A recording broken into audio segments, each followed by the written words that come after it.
Welcome to our channel. Today we how to activate BrowserStack for mobile app testing, complete guide step by step clearly. Visit the BrowserStack website. Click on the sign up button located at the top right corner. Fill in your details to create an account. Choose the mobile app testing plan that suits your needs. Complete the payment process if required. Once your account is created, log in to your BrowserStack account. Navigate to the App Live section on the dashboard. Click on the Upload button to upload your mobile app file. Select the app file from your computer. Wait for the upload to complete.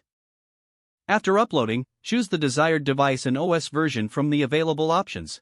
Click on the Start button to launch the testing environment. Explore the various features available for mobile app testing. Use the Inspector tool to identify and debug issues in your app. Utilize the options for screen recording during your testing sessions.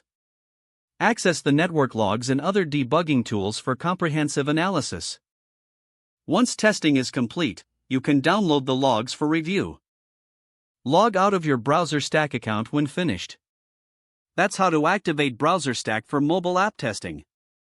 If the page does not load, refresh the browser or try again in a private or incognito window.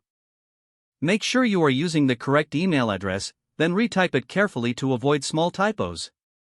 If your password is not accepted, use the reset option and create a new strong password you can remember.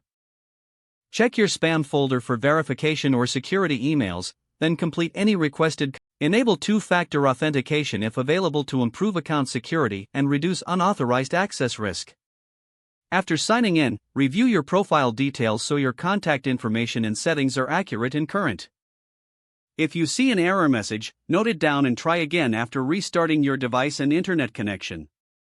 Log out when you finish, especially on shared devices, to keep your account and payment information secure. If the page does not load, refresh the browser or try again in a private or incognito window. Don't forget to like this video and subscribe to our channel for more step-by-step tech guides.